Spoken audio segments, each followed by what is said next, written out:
The reception was still going downstairs, clinking forks, murmured condolences, when Uncle Grant called an estate meeting in Gran's dining room. 14 relatives crammed around the table where we'd eaten Thanksgiving 8 weeks ago. A casserole dish dried on the rack, the house pretending this was ordinary. "Let's be efficient," Grant said, spreading papers as if grief could be itemized. "Mom's assets need to be inventoried and distributed per her will, everything divided equally among her 4 children." I wasn't one of the 4. I was there because my mother, Grant's sister, had asked me to just observe, squeezing my hand hard enough to warn me. I took the corner chair and listened while Grant recited properties like scripture: the main house, the Forest Street duplex, the half-acre by the high school. Then he said, "And the lake house at 12 Waterstone Drive, appraised at about $425. My coffee stalled halfway to my mouth. Cousin Tessa sat up. "I want it. My kids would use it." Her brother Evan said, "Sell it. Split it. Don't make it a fight." Aunt Marlene did the math out loud. The air changed, less funeral, more auction. I set my cup down with both hands.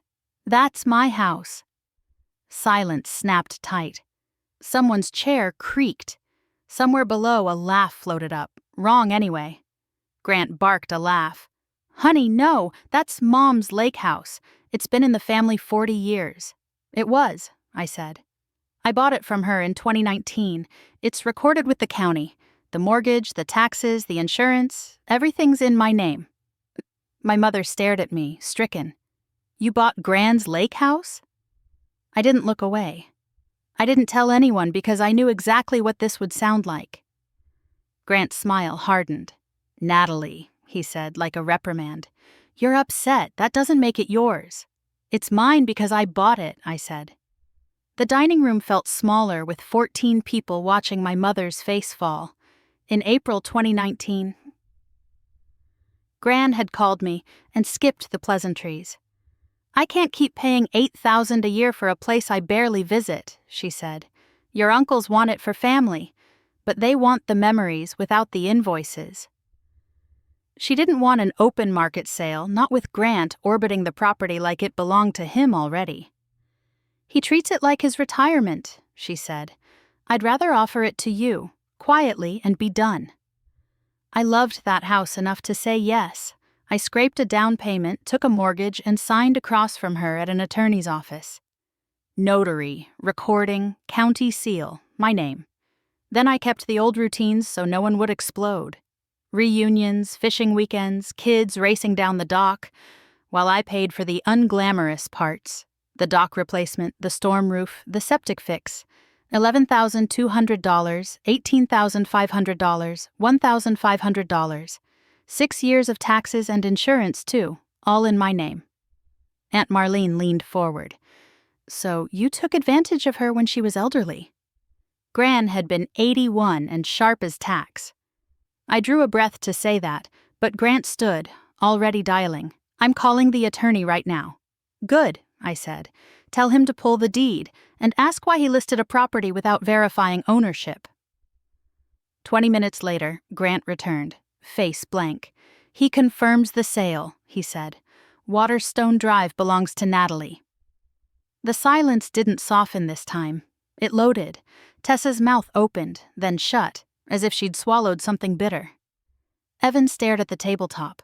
My mother shredded the edge of a napkin without noticing. Grant tried for calm. "Even if it's legal, it isn't right. That place was for everyone." "It was for whoever paid for it," I said. "Gran made a choice. I respected it." Aunt Marlene's voice went thin. "We could contest it. Undue influence." I slid my phone onto the table like evidence. "I have Gran's doctor's assessment from 2 weeks before the sale. I have emails where she asked me first. I have the attorney's notes. If you want to spend the estate on a lawsuit, do it. The deed won't change." Grant's jaw worked. The papers in front of him looked suddenly flimsy. In the end, probate moved forward without Waterstone. After debts, the estate was modest, enough for my mother and her brothers to split and still feel robbed. They treated me like I'd stolen air. Grant stopped speaking to me.